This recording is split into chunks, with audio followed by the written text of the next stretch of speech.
Seolah bergerak seiman seperti dunia baik di kutub utara, kutub selatan, Amerika, Eropa, Asia, Australia, dan Amerika. Selalu Washington, Yerusalem. Teman-teman, kita tahu bahwa sekarang dunia menuju satu titik,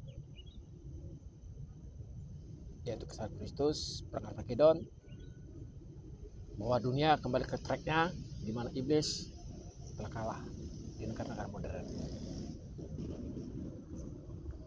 Kita tahu sekarang iblis mencoba mengkonsolidasikan kekuatannya, menyisir orang-orang yang goyang dan tidak punya iman kepada Tuhan Yesus.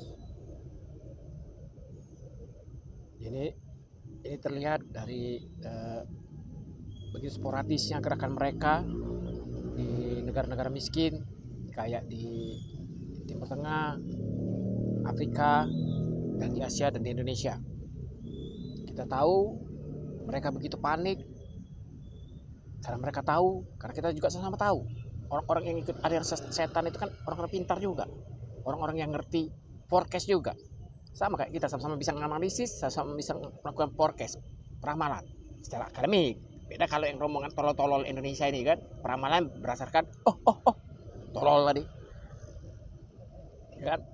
Makanya mereka mendorong Mulyono mengubah konstitusi, mendorong Bahlil mengubah bentuk negara. Tujuannya satu, karena mereka kalah di dunia luar, ya kan? Apalagi sekarang terjadi peralihan kekuasaan dari kelompok yang pro seks menyimpang dengan tidak. Kita tahu Presiden Amerika terbaru telah tegas menyatakan jenis kelamin cuma 2, nggak ada yang lain. Itu akan membawa dampak perubahan yang sangat signifikan, termasuk aliran sesat ini. Seperti yang kita sudah tahu kan, sudah kita hitung berdasarkan sejarah dan fakta, ya kan Mulyono ya. Gak usah ngomong jauh-jauh, Saddam Hussein, Husni Mubarak, terlalu jauh, gak level kau itu. Yang depan mata kau aja, siapa? Soeharto. Tahu gak sejarah Soeharto itu gimana bisa naik? Tahu gak sejarah Soeharto itu kenapa dibuang? Nah, gak usah kau jauh ngomong, Saddam Hussein, terlalu jauh Mulyono, gak sampai sana pergaulan kau. Kalau pergaulan kau sampai ke Saddam Hussein, sampai ke Husni Mubarak, gak gitu cara kerja politik kau. Gak mungkin kau berani ngomong, saya tidak membaca pesan tantangani. Gak mungkin kau membaca, bukan urusan saya. Gak mungkin kau mengatakan, loh kok nanya saya, ya saya tidak tahu. Gak mungkin. Karena kau sudah, Saddam Hussein dihabisi. Muhammad Gaddafi dihabisi. Husni Mubarak. Kau akan hati-hati. Cuma karena kau gak sampai sana pergaulan kau, maka kau ngomong susah hati. Karena kau kayak kata dalam tempurung. Itulah duniamu, itulah kau anggap dunia nyata. Bego. Sama kayak kamu fantasi ini. Mananya dunia mereka, itulah dunia bumi ini. Ya, udah jelas Indonesia di ujung dusun. Akibatnya Indonesia nih, akibat dari kejadian di pusat dunia, Eropa sama Amerika. Jadi jangan belagu. Ya, kurang apa coba?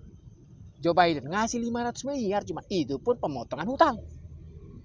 Arti kan gak main si Sri Mulyani ini. Gak laku sama Sri Mulyani di dunia internasional. Ya kan? Bukti cuma 500 miliar. Itu potong hutang. Bandingkan koruptor sih yang baru aja. Yang orang Mahkamah Agung itu. Panitia 500 miliar di korup. Atau yang lebih keren. Herimu Istana Trewi 200 triliun. Yang lebih dahsyatnya lagi, BPJS mereka gratis. Gak ada itu ngamuk-ngamuk nembak brimob misalnya kayak waktu ngepung kejaksaan. Gak ada tuh angkatan bersenjata ngepung di BPJS. Mana nih BPJS gratis nih, Sandra Dewi kok bisa gratis? Gak ada. Gak ada di Jakarta Tentara. Ada kantor BPJS di Jakarta Tentara. Sedang kantor kejaksaan agung di Jakarta Tentara didatangi mereka. Sedangkan kantor BPJS gak di Jakarta Tentara, gak didatangi mereka. Keren kan? Luar biasa. Tapi mereka berkata, tidak mungkin terjadi revolusi di Indonesia. Tidak mungkin bubar Indonesia. Mereka sangat menghayati fantasinya di fantasi. Kenapa kita bilang mereka sangat menghayati dunia fantasinya di fantasi? Contoh, Bahlil kan pasti punya laporan kan? Ya kan? Raja. Ya kan? Partai Golkar pasti punya laporan, punya informasi dia kan. Oh kuat ini, si Mulyono ini kuat. Oh nggak mungkin ini, nggak mungkin. Ternyata laporannya fantasi. Dia nggak cek kan. Ini ketua ranting Golkar gimana?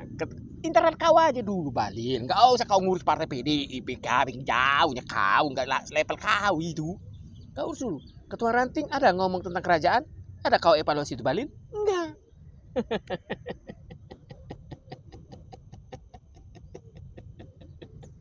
Lanjutkan. Ya kan? Kau itu cek dulu. Ini kejadian ini sebelum Mulyono sudah ada belum? Oh ternyata sudah ada. Loh, kenapa nggak dituntaskan? Ternyata pemerintah Indonesia pada sebelum Mulyono melawan. Nah, contoh, JK ya kan, Yusuf Kala. Hei JK, 3 periode. Apa kau 3 periode kata JK kan? Pembunuhan kita jadi. Cabut pistol kau. Aku nggak mau melanggar konstitusi Indonesia. Ini pistolku. Kira-kira kan gitu kan bahasa Indonesia sehari-hari kan perasa preman kan. Ini pistolku kata JK kan. Mana pistol kau? Saling bunuh kita. Aku nggak mau melanggar konstitusi Indonesia. Kira-kira kan gitu kan. Lebay-lebay dikit kan. Kalah mereka kan. Diangkat lagi ke atas kan. Sejarah zaman Profesor Habibie kan. Udahlah Pak Habibie. Waktu itu kan pemilihan presiden melalui parlemen kan, MPR kan. Udahlah Pak Habibie, maju aja jadi presiden. Pastinya menang. Kita pakai partai agama segala macam lah kan. Enggak, kata Profesor Habibie, profesor loh. Saya nggak mau melanggar konstitusi. Laporan pertanggungjawaban saya ditolak sama MPR, saya malu. Nah, kan itu dasar hukum Habibie nggak mau maju nyapres itu kan.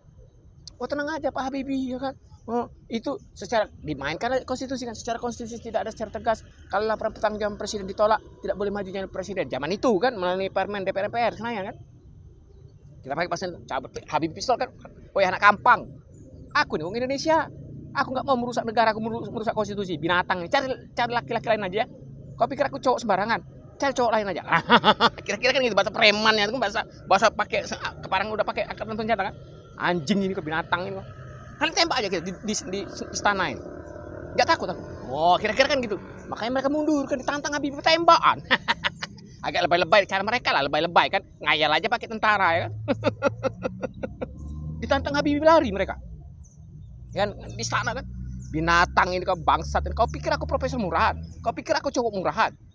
Hanya gara-gara capres itu laju aku menjual harga diriku. Di mana harga diriku sebagai laki-laki? Dapat pistol Habibie kan dilaci kayak di film mafia. Ayo saling bunuh kita sekarang. Oh tantang Habibie kan. Lebih bagus mati saya daripada melanggar konstitusi. Oh kayak siapa? Kalau Presiden Amerika itu Nixon.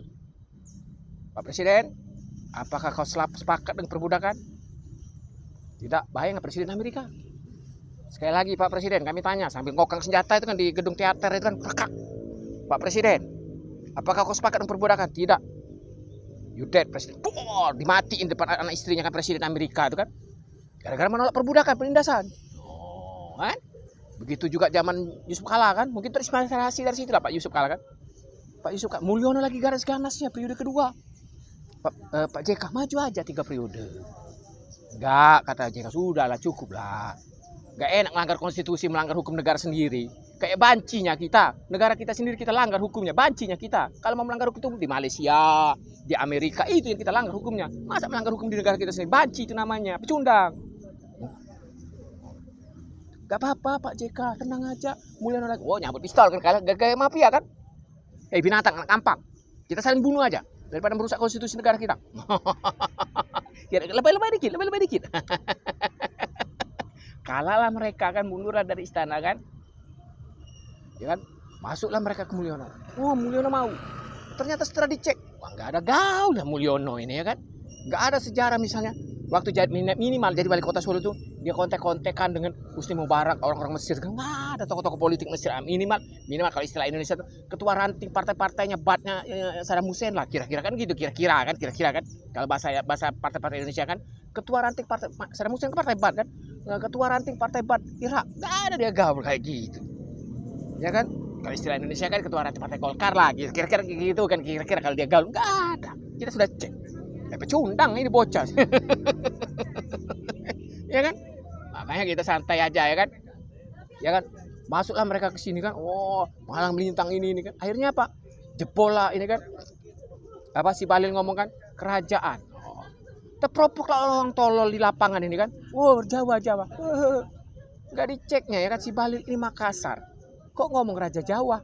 Jaka Sembung bawa golok, nggak nyambung goblok.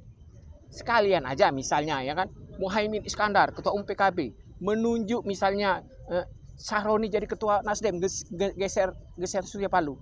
Nggak Surya Paloh, apa-apaan kau nih Muhaimin? Gua tampar lu ngurus Nasdem, lu urus aja PKB lu. Nah, kira-kira kan gitu kan, logikanya kan tolol-tolol itu kan nggak nyampe sampai gitu kan. Atau sekalian, saya Roma Irama, menunjuk Pendeta Philip Mantopa sebagai Ketua Umum Gereja GBI. Terlalu tenet. Nah, kira-kira nyambung nggak goblok-goblok? Goblok-goblok itu nggak sampai sana pikirannya. Bahwa itu ada provokasi, ada yang diincar. Nggak sampai sana. Kenapa? Karena pola pikir Mena hitungan detik, nggak ngitung kan saat. Kita hitung semua, ya kan? Makanya Jaka Sembung bawa golok. Makanya kan kalau di Kristen kan, di Alkitab kan Tuhan Yesus nguji loyalitas, militansi keradikal umatnya. Buktinya Pak, waktu dikirim mengorganisir, kalau istilah gerakan kan mengorganisir 70 murid yang diutus itu kan, dua-dua kan, dia nih pergi ke seluruh wilayah di Timur Tengah ini, mengorganisir. Wah, kalau istilah gerakan dulu kan mengorganisir, kalau istilah sekarang kan penginjilan lah kalau bahasa rohani, penginjilan. Pergi 30 kan, dites. Nah, saya lihat dari sejak zaman Mulia enggak ada penginjilan atau pengorganisiran kalau istilah gerakan. Berkirim datangi saya atau datangi tokoh-tokoh politik, udahlah kita aja ikutin aja, nggak ada. Gimana Bahlil Pacak bisa ngomong kerajaan dari mana teorinya? Kau basis material kau apa, data kau apa? Hah? Ngayal? Oh, kalau ngayal ya saya nggak bisa nyalahin lah. Mungkin kau sudah menghayal, kau berani ngomong itu Bahlil, kau sudah melihat bendera matahari berkibar di bendera merah putih sudah berkibar di matahari ya. Karena kau ngomong sudah kerajaan, berarti sudah hebat data kau itu Bahlil. Ya kan sudah dahsyat. Berarti kau sudah melihat bahwa bendera merah putih berkibar di matahari. Oh, nggak ada. Sampai akhir zaman nggak mungkin manusia ke matahari Bahlil. Tapi kau sudah sampai ke sana. Data kau data bohong. Coba mobilisasi mereka ini. Ayo kita Senayan, berani nggak iris kuping saya? Ya kan, artinya datanya bohong, ya kan? Kalau mau jujur kan, ayo mobilisasi kan, kayak Tuhan Yesus kan bergerak dari kota Yerusalem keluar kan, diikutin orang, diperintah Tuhan Yesus nggak? Enggak, yang 5.000 orang yang ngasih makan di lembah itu baru cowok yang belum anak cucu, belum difabelnya, belum lagi lansianya, ya kan? Diikutin. Mereka meninggalkan orang tuanya, mereka meninggalkan keluarganya, mereka meninggalkan gereja, mereka meninggalkan tanah kelahirannya itu kota Yerusalem. Jauh loh dari kota Yerusalem ke lembah itu. Kalau hitungan teman-teman waktu itu menuju lembah itu sekitar 2 jam atau 3 jam jalan kaki kan. Bayangin, jalan itu nggak ada jalan aspal zaman itu kan, nggak ada misalnya yuk naik busway nggak ada, atau yuk naik KRL komuter lain nggak ada, yuk naik pesan-pesan gojek gokar nggak ada, atau di jalan kan waduh lapar nih pesan GoFood nggak ada. Atau nelpon misalnya zaman itu kan, misalnya ada telepon kan, nelpon ke siapa, gosen dulu babi panggang karo nggak ada. Atau misalnya di jalan ada pedagang kaki lima, somai bak semalang tahu roti sayur roti masih hangat nggak ada. Mereka keluar dari Yerusalem ke bukit itu tanpa bekal makanan, tanpa segala macam. Dan tempat itu nggak ada pedagang kaki lima, nggak ada jualan. Terbukti di terus Injil. Nah, bisa nggak kalian membuat manusia fantasi seideologi itu, seiman itu? Ya kan seharusnya bisa dong. Kurang apa? Internet ada, Gojek online ada, ya kan? Gosen bisa, semuanya lengkap. Tinggal berangkat dari kota masing-masing menuju Jakarta. Jabodetabek ini dulu, kota Tangerang Selatan, Bogor, Depok, Bekasi, mobilisasi jek-jek, ada yang naik kereta kan, dek fantasi, mengganti konstitusi. Kira-kira kan gitu kan lagunya kan? Bisa nggak? Nggak berani kan? Makanya saya bilang, dari sebenarnya, gerak-geriknya kayak mereka menganggap merah putih ini musuh, kan? Nanti masuk ya satu-satu. Itu kayak zaman kami dulu. Waktu melawan Soeharto, tanyalah Buniman segala macam aktivitas PD ini kan. Bagaimana menghadapi Soeharto dulu yang represif kan. Hati-hati satu-satu masuk keluar masuk. Kalian tuh kayak gitu saya lihat. Wah, pertanyaannya, tentara mana musuh kalian? Apakah Kodam Jaya? Ataukah Kostrad? Ataukah Mabes TNI? Ataukah Mabes Polri? atau ke Kelapa Dua? Yang mana musuh kalian? Sebenarnya saya bilang nggak ada musuh kalian. Tapi kalian keluar satu-satu kan. Nanti mau usah pakai WA kan. Nanti siomay masuk ya. Setelah siomay masuk nanti ini ya jam sekian masuk ini tahu ya. Wah. Kalau istilah aparat lah, merpati putih, kotek merpati putih, di kopi masuk 86777. Bener. Saya lihat gerak-gerik kalian itu kayak zaman kami melawan Soeharto dulu. Hati-hati kan satu di depan ada operasi, di depan ada pemeriksaan. Zaman yang kami tanya seluruh tanya Yusuf Roni atau aktivis yang pernah berurusan dengan Orde Baru, nggak mau hidup kayak gitu. Banyak pendeta Yusuf Roni itu yang disiksa aparat ke tentara, kelapuk disentrum kan, kesaksian di YouTube kan, sampai dia ditanya sama aparat itu, apa yang membuat kau pindah agama? Ditunjukin Yusuf Roni kan, pendeta ini ayatnya. Dibaca sih, saya baca kata intel tentara itu. Nih, saya sudah baca 3 kali ayat ini. Saya tidak bilang agama. Iya Pak, kata pendeta Yusuf Roni.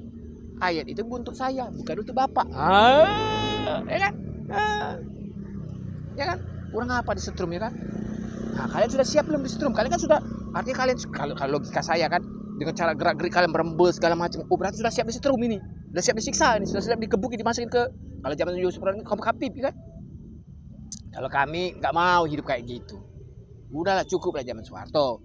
Sembunyi sana, sembunyi sini, udahlah, ya kan?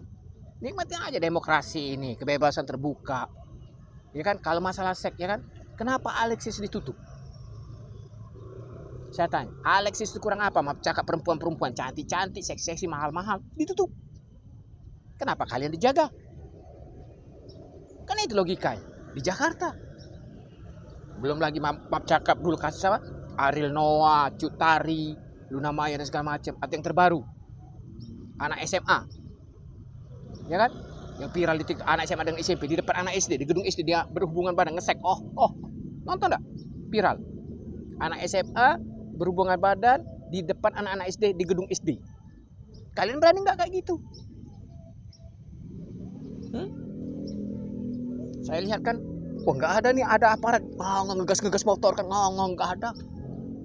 Ya kan, atau pakai mobil polisi kan, atau mobil camat, mobil lurah, nggak ada. Santai aja mereka.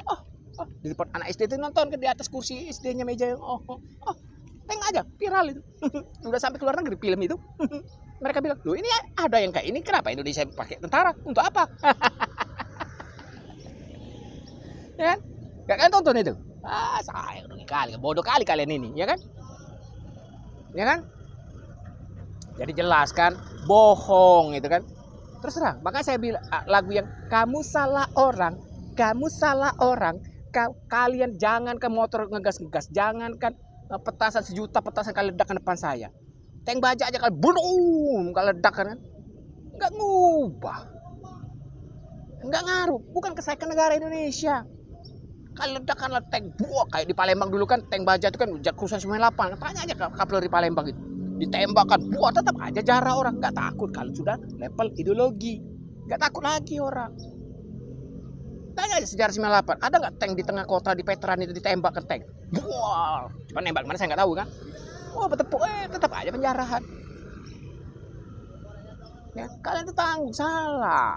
Udah jelas kode dari si Mulyono. Saya tidak membaca pesan tanda tangan ini. Artinya nggak usah lagi ngomong ke konstitusi negara ini, tabrak aja. Kalian goblok itu aja nggak ngerti. Yang ngomong di istana negara.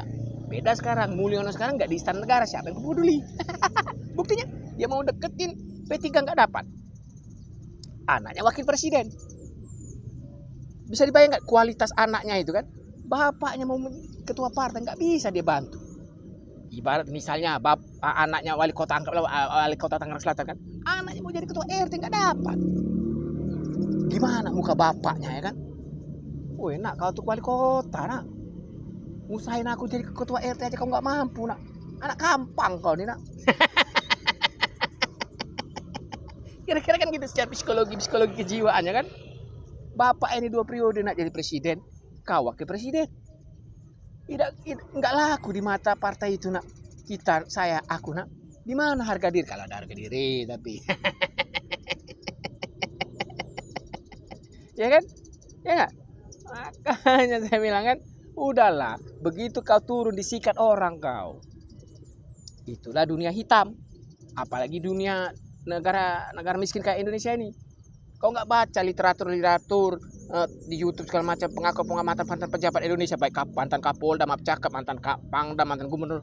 Kalau udah turun nggak ada, maaf cakap, minimarket aja nggak mau melayani. Artinya bukan nggak mau spesial. Waktu itu ada kesaksian mantan pejabat lah ya kan. Dia waktu beli gas langsung waktu dia jabat, punya pegang jabatan kan. Begitu nggak jabatan, ini gas saya mana kok nggak belum datang.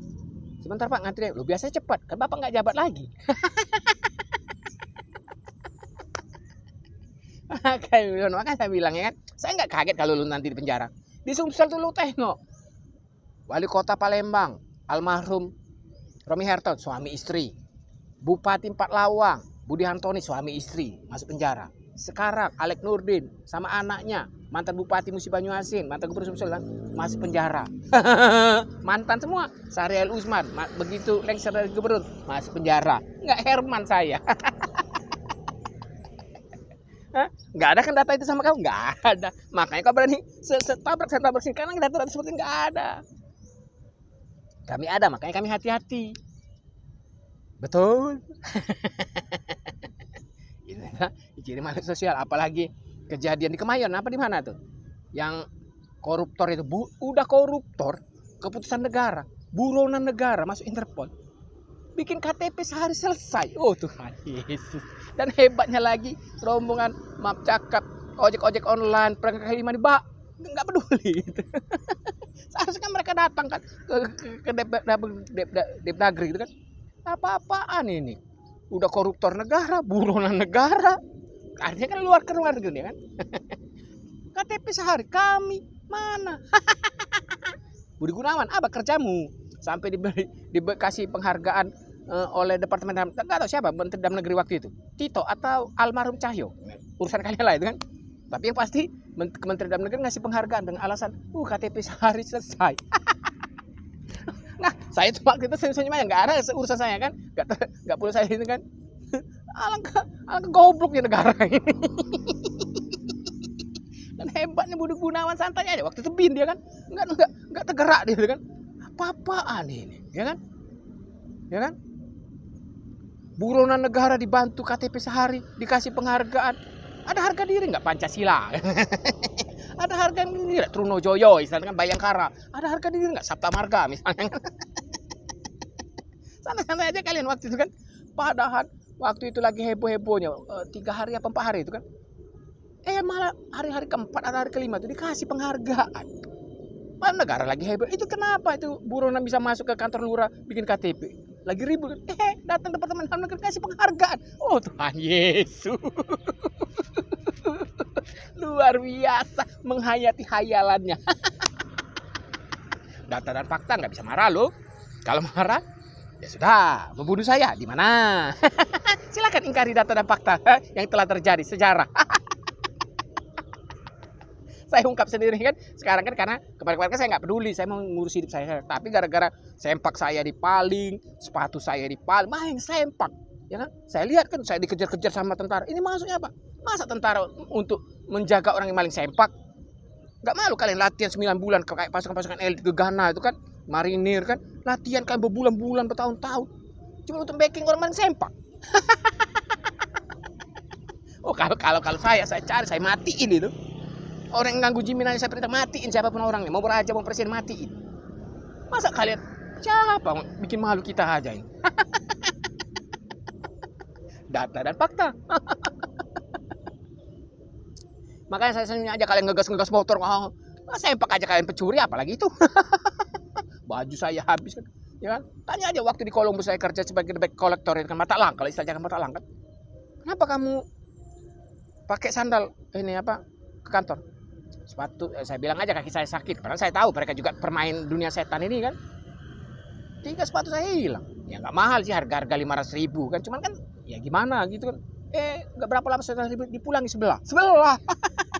Pertama dikata harus udahlah, saya bilang pecundang ini, maling aja, nggak usah takut maling. Itu kan menghina namanya.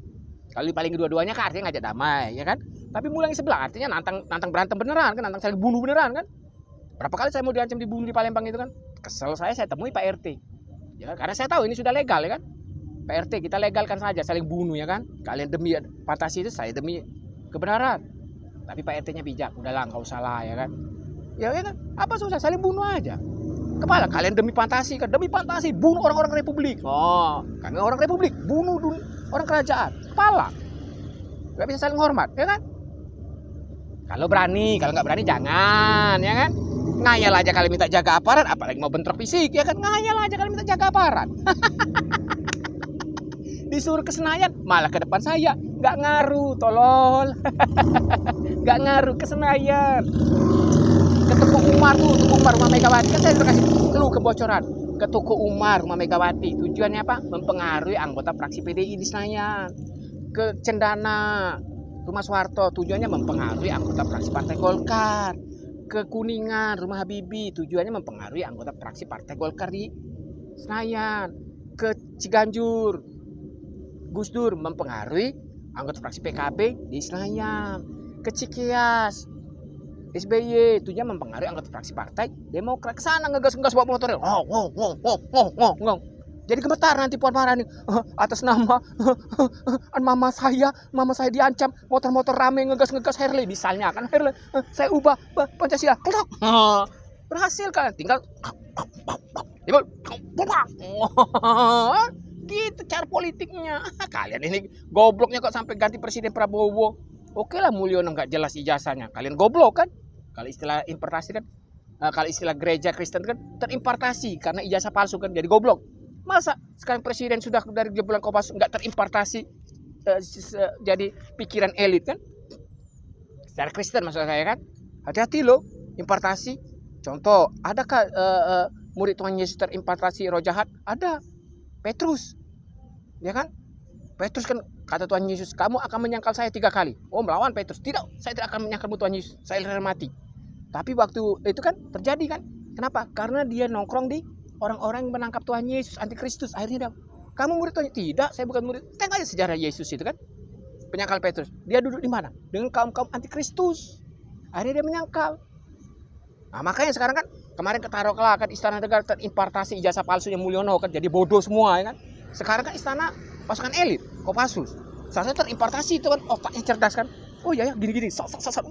Oh iya, kita kepung Teguh Umar, kita kepung Cikeas, kita kepung Kuningan. Gini aja. Wah, seharusnya kan gitu, terimportasi. Kalau secara teori rohani Kristen, tanya pendeta-pendeta cabul itu tahu dia istilah importasi. Nah, ya kan? Ya, jadi cukup importasi ijazah palsu. Sekarang importasi pasukan elit, Kopassus. Ah, ya kan seharusnya kan pikiran cerdas ya kan, cerdas.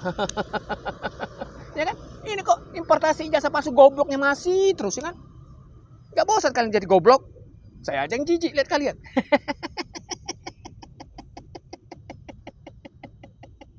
Ya kan? Goblok kok 3 periode menasuk Presiden Kopassus. Kalau kemarin kelar 2 periode kan, ijazah palsu berdasarkan pengakuan dari kawan teman-teman kayak Profesor Repel Arun atau ya, si Yaman siapa? Udah jalan bareng kau sama Ahok ya. Ya makanya saya berani kau ngomong kau Yaman, artinya kau sudah dewasa, sudah bijak. Kau ngerti ya kan? Si Yaman Anies ngomong kan? Apa? Ini ada cerita kata Yaman Anies kan. Ada mantan apa? Bupati, dia pakai kata mantan bupati kan. Saya sudah bilang Pak, kata mantan bupati kan. Beli ijazah asli.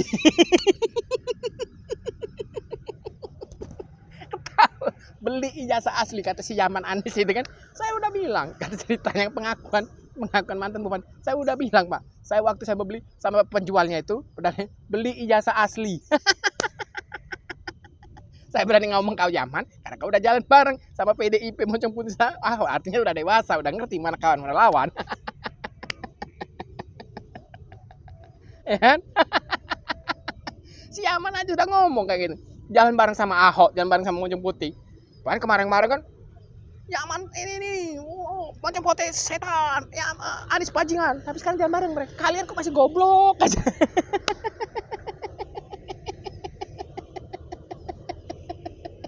Importasi ijazah palsunya itu masih bertahan di kalian. Orang lain sudah terimportasi Kopassus, artinya pasukan elit kan, elit berpikirnya. Kan gitu kalau teori Kristen kan, teori Kristen importasi kan, importasi. Kayak kemarin di gereja kan, duduk di samping saya mau doa kan, Pakel-pakel apaan coba? Ini orang musik belum ada. Saya perhatikan matanya kayak bukan mata narkoba, mulutnya nggak bau miras. Satu, error ini orang. Saya pindah ya kan, tinggali. Ada aja saya bilang. Jadi ya, jadi di mana kalian bergaul itu membuat watak kalian, ya kan? Makanya ada firman Tuhan berkata, jangan sesat, pergaulan buruk merusak kebiasaan yang baik. Contoh konkret seperti Petrus. Kenapa Petrus yang di depan Tuhan Yesus bersumpah tidak akan menyangkal Tuhan Yesus, tapi ketika di lapangan dia menyangkal Tuhan Yesus? Karena dia terimpartasi. Dia duduk dengan kelompok antikristus. Orang-orang gak benar yang menangkal Tuhan Yesus. Oh, ada apa yang menyudutkan kolektif itu benar? Ayub. Lihat aja kitab Ayub. Kurang apa? Anaknya 10 orang dimatiin dalam satu hari. Hartanya ludes habis. Tapi kenapa dia tetap iman? Karena dia berkumpul dengan kolektif seiman. Tengok aja diskusi mereka di kitab Ayub dengan kawan-kawan seimannya itu kan. Dia duduk sama-sama orang yang percaya kebenaran, percaya sama Tuhan Yesus. Bandingkan dengan Petrus. Petrus duduk dengan siapa? Orang-orang antikristus. Cewek-cewek itu tentara Romawi yang gebukin Tuhan Yesus kan. Makanya, oh tidak, saya terimpartasi. Nah, sekarang karena bicara tentang teori Kristen kan. Seharusnya roh ijazah palsu itu yang impartasi kepada kalian 10 tahun harus pergi. Karena sudah di istana negara diisi roh pasukan elit. Seharusnya berpikir elit. Ya kan? Ya kan? Ya kan? Jadi gerakannya harus elit. Misal memanfaatkan isu pelantikan pilkada ini, misal di Jakarta aja. Kan sudah rahasia umum lah di Indonesia ini. Kalau akan ada pelantikan pejabat baru, baik bupati, gubernur, presiden, wali kota, pasti akan pembersihan Pol PP-nya minimal kan. Nah, kalian, pembersihan. Rapat. Oh, misalkan Tito, Listio, Budi Gunawan, siapa-siapa lah pendukung kerajaan kan. Rapat. Kita harus memanfaatkan isu pelantikan ini. Kau berapa? Misal, Tito berapa? 5 miliar. Kau Listio 90 miliar. Kau Lut 20 miliar. Panggil RK. Nah, kalau istilah gerakan itu kan gerakan karena sudah pakai kayak teori desa mau cari sekutu taktis. Nah, di Jakarta siapa sekutu taktis ya kan? Istilah gerakan kan. RK. Wah, RK sini. Nanti kau pimpin gerakan pedagang kaki lima. Ini pasti bentrok. Dorong pedagang kaki lima bentrok dengan Pol PP. Kau nanti kalau istilah gerakan kan sekutu taktis kan, arahkan bersama kerajaan kita legalkan pedagang kaki lima. Kira-kira gitu bikin cantik mainnya. Bertahun-tahun berkuasa kok nggak ngerti gerak-gerik politik kalian ini. Tolol. Ya kan? Karena kenapa? Karena udah kalah kalian di Amerika. Di Eropa udah kalah semua. Contoh yang terakhir usaha itu kan kalau mau jujur di Inggris kan usaha terakhir mereka itu si India itu, keturunan India itu mempertahankan ketololan kalian ini. Mental juga. Siapa nama Perdana Menteri Inggris yang India itu, keturunan India itu? Kena tendang juga, nggak ada urusan. Ya kan? Bayang di Eropa nggak pernah Inggris itu warga negara keturunan jadi pemimpin, nggak ada sejarah. Tiba-tiba dipaksakan mereka, artinya mau kompromi. Mental juga nggak laku. Kalau tak kayak nggak sampai sini pertarungannya masih level-level. Urusan bawa perut terus, bosan. Oke teman-teman simanku, seperti yang sebelumnya kita akan berkumpul bersama di Alpen. Percayalah, ya kan? Data dan fakta kitab suci menuliskan Sandra Esa Abednego itu kurang apa? Kalau Indonesia kan cuma sampai Merauke-nya. Raja Nebukadnezar 70% dunia di dalam genggamannya dilawan mereka. Enggak, saya enggak mau menyembah dunia setan kalian. Masuk api neraka. Masuk tungku api. Masuk mereka bertiga. Enggak mempan kan? Sandra Esa Abednego, apalagi sekedar pendeta cabul udah deh, enggak usah belagu deh, dimatiin orang nanti kau. Ya kan? Jadi, kita percaya kita akan berkumpul bersama-sama di Eropa menyanyikan lagu Glory, Glory, Hallelujah. Jimin will be king. Amin. Terus semangat teman-teman kesiman seperti dunia. Dari Eropa kita ke Korea menetapkan jabatan kepada Jimin. Ingat perintah Tuhan Yesus. Aku yang namanya Jimin. Gak boleh dia yang namanya saya. Gak boleh. Saya yang ke Korea. Temui kata Tuhan harus ke Korea. Sebagai bukti kau tunduk kepada dia. Ya itulah. Tuhan Yesus saja ngerti tata negara. Ngerti hierarki. Kalian kok tolol-tolol bener kalian ini. Jimin. Dan dari Jimin Korea sama-sama ke Jimin berangkat ke New York, Amerika Serikat. Tetap semangat, habis Jimin menang. Keep spirit high, my factor. The glory is belong to Jesus. Jesus bless USA will take control the world. Believe me. Semangat.